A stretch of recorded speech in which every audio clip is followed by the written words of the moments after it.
welcome everybody. Glad to have you with us today for another Chalk Talk session. I've got my good friend Suso here, who's the director of the SRT Alliance at Haivision, and I'm super pleased to have him. We've been trying to get this kind of planned and organized and have some discussions about where we're at and put this on the calendar. So Suso, welcome to the Chalk Talk session. Glad to have you here with us today. Thank you so much, John, and I'm so happy to be here in the talk session with you. Absolutely. Hey, why don't you just give you a moment to talk and share a little bit about yourself and what your focus is and a little bit of your background.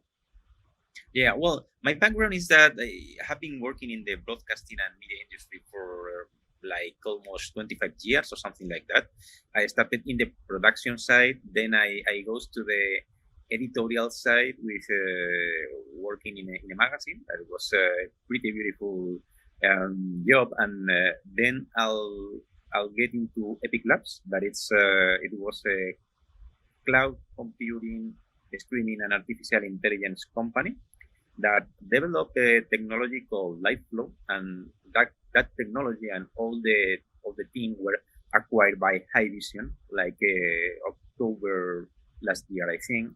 And then when I joined Haivision, so I became the SRT Alliance director. That is my role since January, and yeah, so happy to help the SRT community. Absolutely. Well, thank you. I mean, I think that especially today, we're all kind of contributing one way or the other and bringing the experience to the forefront of where we're at and doing some of those things. So, in talking about, the current state of where we're at, maybe take a few moments and if you want. And I think one of the things we discussed was the different technologies that are being used. SRT obviously is grown in terms of its adoption and inclusion by your partners within the Alliance and others that are taking it and implementing it as part of their solution with customers. What is SRT? If you could take us a few moments to cover what that technology does.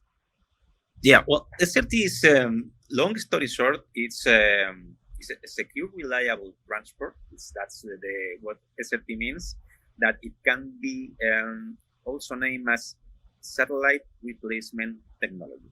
That was the idea at the very beginning of SRT, is to make a streaming protocol that was that has the lowest latency, the robustness, and the same security that you can get with a satellite link. Okay. The great thing also with SRT is that it's a protocol that allows you also to have workflows in the cloud. Mm-hmm. And a nice decision that made Haivision, I think it was in 2017, is to make that protocol open source to it to the community. So final customers, vendors, and even Haivision competitors can implement that protocol. Okay, this is a protocol that is focused on video contribution, and whether it can be also be used for archive purposes, file purposes. It's mostly focused in live contribution. Okay, so that's its robustness. And the great thing by making it open source is that it has become a de facto standard in the industry. You know that there is always there has been a codec wars, format wars, not just in streaming, but if we take backwards to the broadcasting industry with all the magnetic tapes formats, Betacam, DVCam, and that kind of stuff. So the thing with allowing people to just download from GitHub the code and implementing in your solution, it's the great thing is that the customers, the final user, feels secure. Okay, they are using it because they see that there is a wide angle of different companies and industry around this protocol that is growing and growing, and it's setting us a de facto standard in the industry. The main difference with another similar protocols is that SRT is being adopted. It's not smoke and mirrors. It's not a project based on the future. It's not imagination. This is really being adopted, and we can find a lot of different use cases. This is because there's the great thing with SRT is that it has a realistic approach to what is happening in the streaming industry. Mm-hmm. Right now, it's not only about traditional broadcasters or on one side and pro AV companies on the other side. So streaming right now, it's like a layer that has to be, completely transversal from one to the other, from one side to the other. So, and that's how SRT it's developed.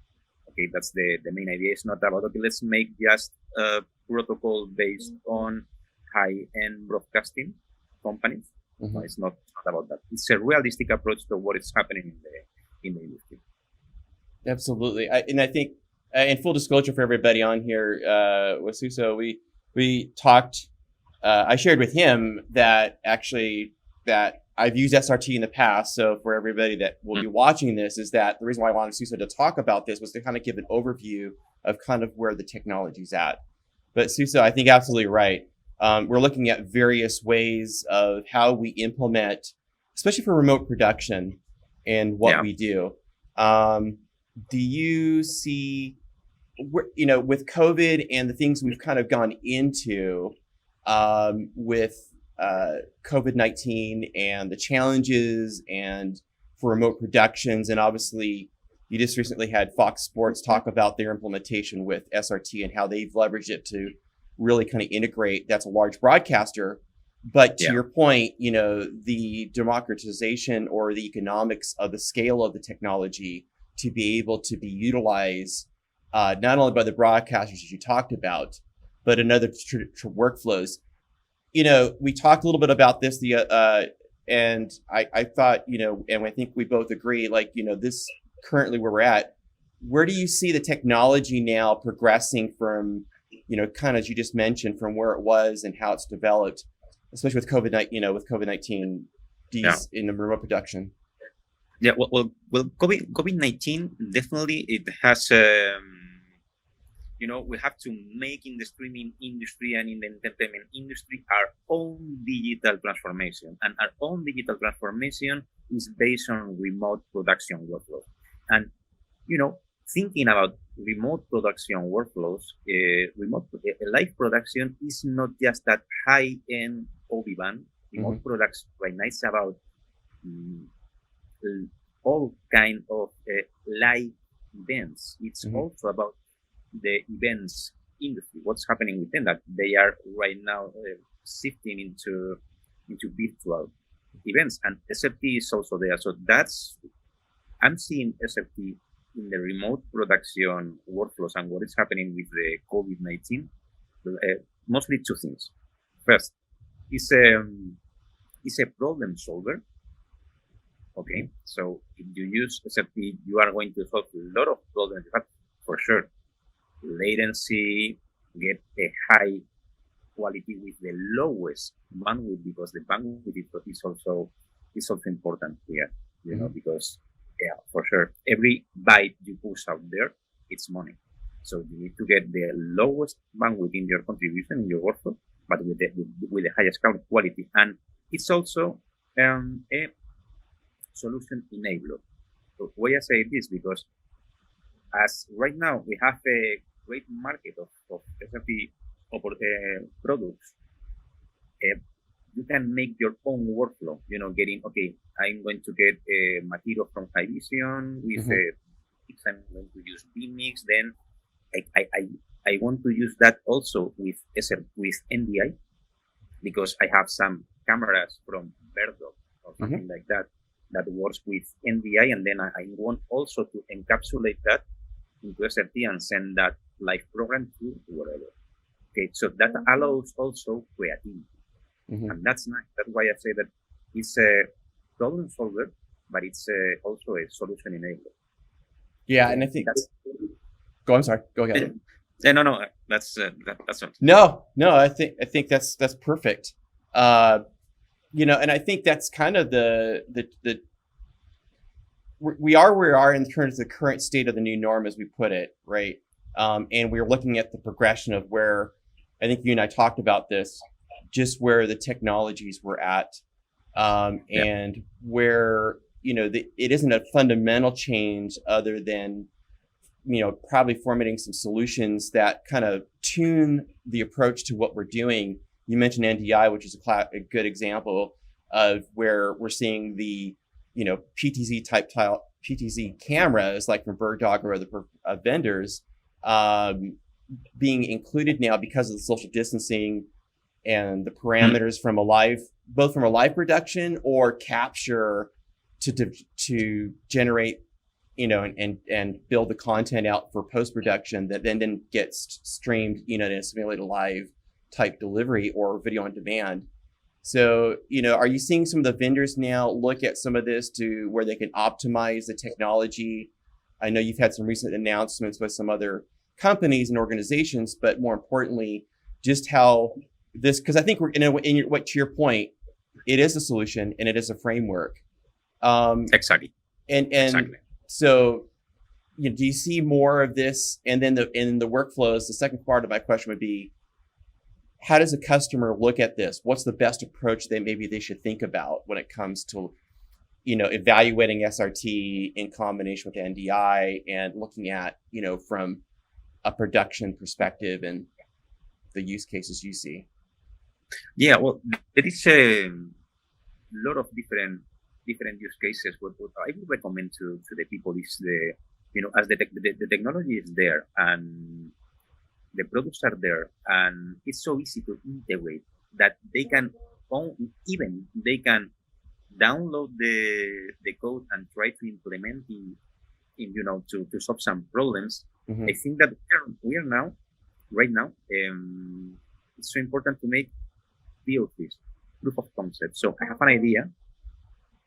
Let's try. What am I learning with this? Because there's also different levels of technology that you need to see if they fit. Okay.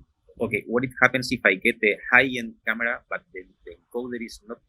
It's like it's a cost-effective one, and then I get the high-end mixer, and then so it's, you have to test and find your solution. I'm not.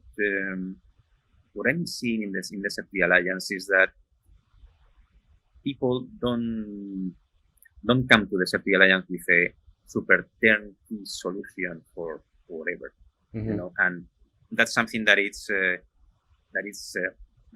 good in terms of partnership, because I think that right now we live in a moment where partnerships are crucial.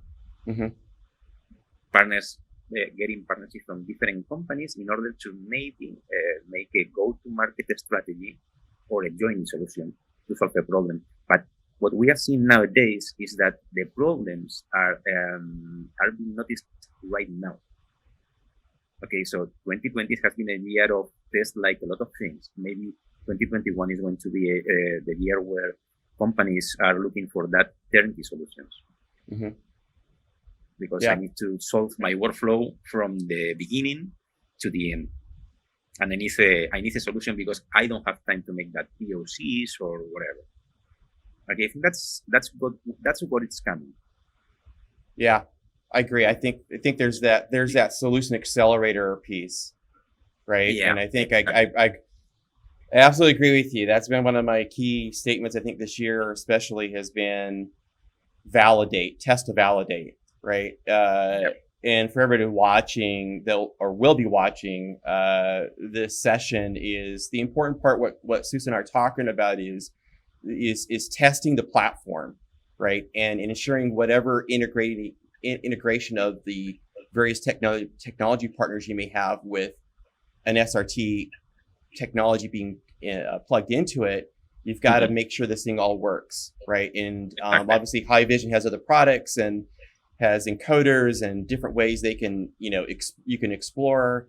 And there's other partners that they're included, like we talked about BirdDog, and and there's others that are now integrating that technology in a way. And what we're really talking about is the ability to transport and pull that information in from various locations, and then stream that out or capture it, right? And that's been a lot of my research. So, I appreciate where you're coming from, and I think that's kind of the thing with COVID that I've kind of come back with is that we've all talked about is about that integration story, and that your vendors are not just your vendors, they're your technology partners, right? It's important that people understand that, the whole process is a life cycle. And I think you've built that out and framed it just well in describing that process of the build and operate and deploy and, their stages. Is there anything that we see, so we've talked about some of the, there's hardware partners, there's software partners. Are there software partners that are including the technology? I thought vMix was one of them and some other partners. vMix is one of them. And indeed, one of the things that happens this year with the SRT Alliance is that I think that has joined more than 100 companies. Wow. That is massive. That's huge. That's huge. Super big. And the thing is that almost every day there is a new name filling the form. And there is a new company that has nothing to do with the last company that joined. Mm-hmm. It's different. Hey, and it's asking, I have thinking this solution. I want to integrate SRT in this way. I need to, please, could you help me to get in touch with this or this partner because I need to talk with them, or with Haivision because I need to, I need encoders on my workflow or whatever. It's constantly, it's super alive. And to be honest, I didn't expect that we were about to reach the 450 members that we have already surpassed. And I think that the very end of this year, maybe we are getting the 500. That it's super massive. That's a lot of growth.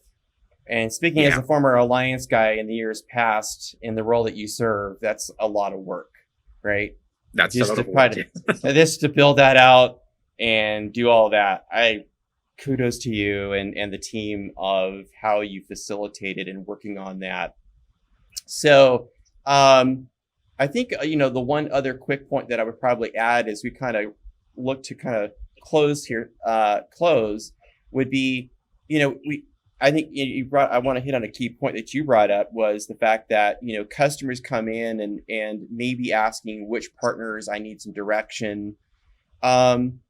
And I think it's kind of a challenge for certain people, depending what stage they're at right now in terms of their integration, and this, even for some of the larger broadcasters that had workflows or a corporation, maybe house of worship in churches and people that were kind of running their environment. But one of the things I've seen come up, and I kind of wanted to get your perspective on this, is that as with SRT, with the integration, we've talked about that, and the partners that are coming on board and the massive growth we see there and the continuance of streaming and its growth.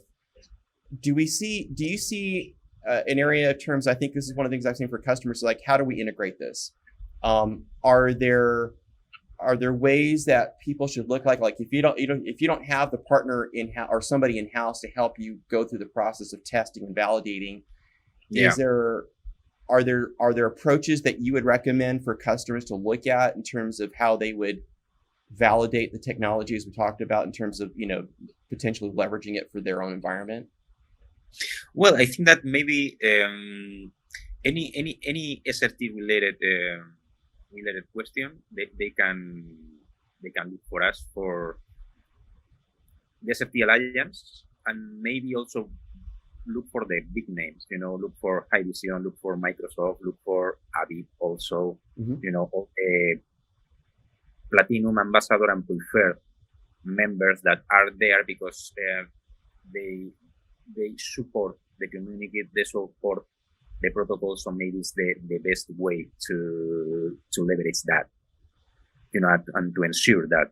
Okay, but maybe there is some kind maybe there is missing in right now, maybe in the industry, that kind of, like a kind of workflow builder role, or something someone who takes the whole picture of what is happening and can build that workflow for you.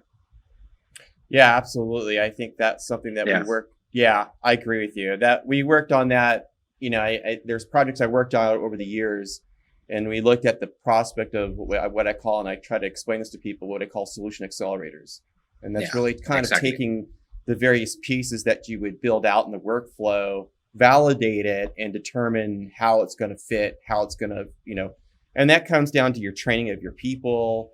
What type of, do you pull in a system integrator or somebody that offers professional services?